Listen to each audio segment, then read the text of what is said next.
Thank you, Chairman Nadler, Ranking Member Collins, members of the Judiciary Committee.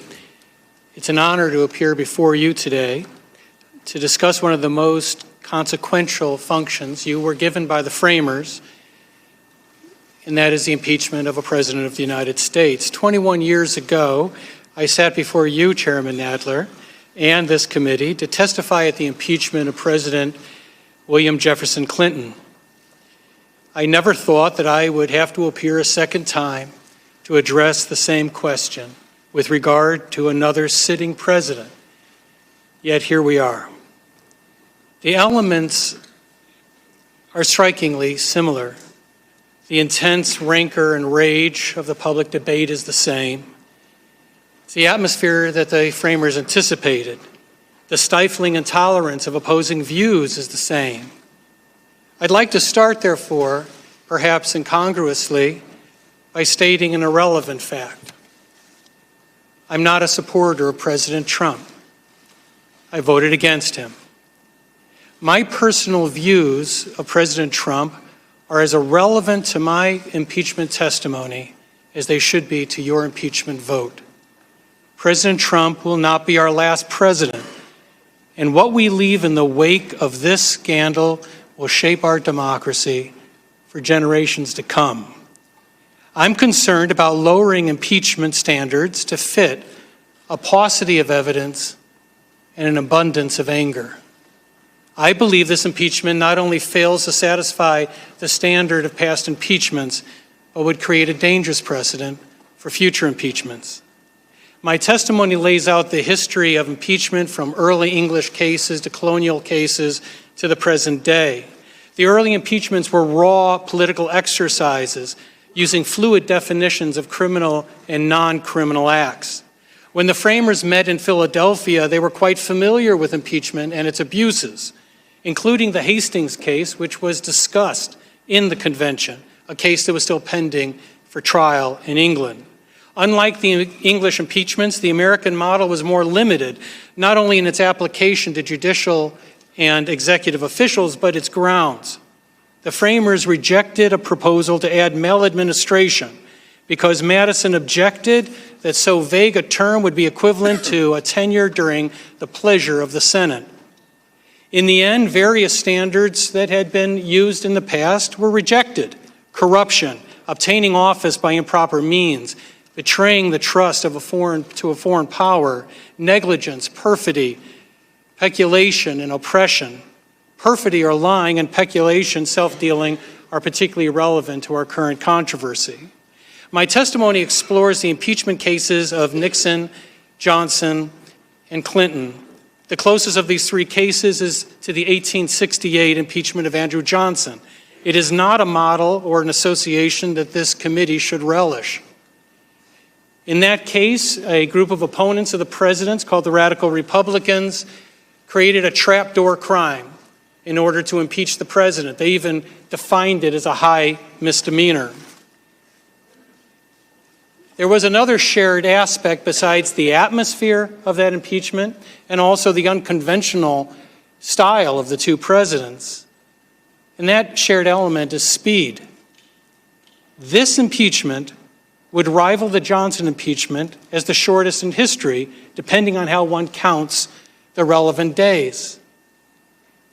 Now, there are three distinctions when you look at these, or three commonalities when you look at these past cases. All involved established crimes.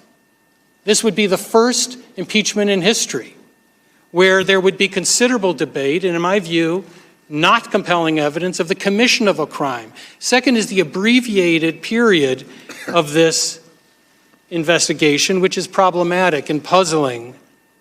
This is a facially incomplete and inadequate record in order to impeach a president. Allow me to be candid in my closing remarks because we have limited time. We are living in the very period described by Alexander Hamilton, a period of agitated passions. I get it. You're mad. The president's mad. My Republican friends are mad. My Democratic friends are mad. My wife is mad. My kids are mad. Even my dog seems mad. And Luna's a golden doodle, and they don't get mad.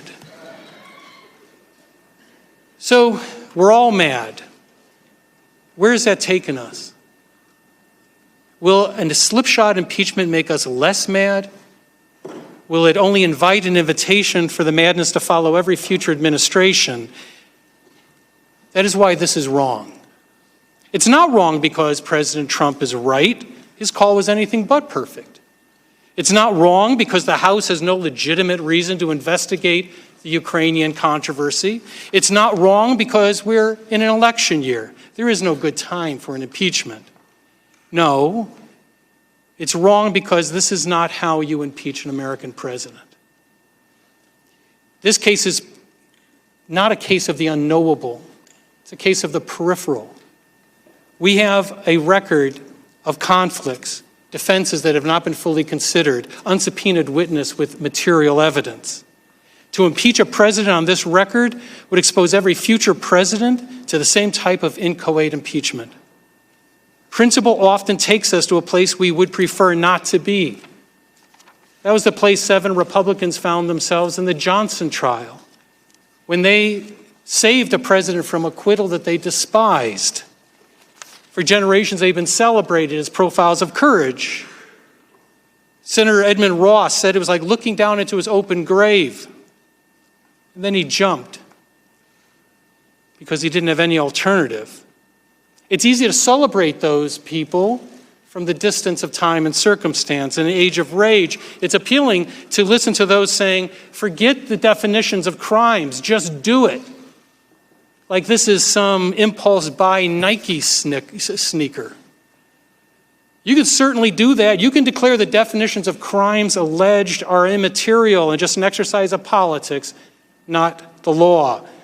However, those legal definitions and standards, which I've addressed in my testimony, are the very thing that divide rage from reason. This all brings up to me, and I will conclude with this, of a scene from A Man for All Seasons with Sir Thomas More, when his son-in-law, William Roper, suggested that More was putting the law ahead of morality. He said More would give the devil the benefit of the law. When More asks Roper, would he instead cut a great road through the law to get after the devil? Roper proudly declares, yes. I'd cut down every law of England to do that. More responds, and when the last law is cut down and the devil turned around on you, where would you hide, Roper? All the laws being flat. He said, this country is planted thick with laws from coast to coast, man's laws, not God's. And if you cut them down and you're just the man to do it, do you really think you could stand upright in the winds that would blow then? And he finished by saying, yes, I'd give the devil the benefit of the law for my own sake. So I will conclude with this. Both sides of this controversy have demonized the other to justify any measure in their defense, much like Roper. Perhaps that's the saddest part of all of this. We have forgotten the common article of faith that binds each of us to each other in our Constitution. However, before we cut down the trees so carefully planted by the framers, I hope you will consider what you will do when the wind blows again, perhaps for a Democratic president.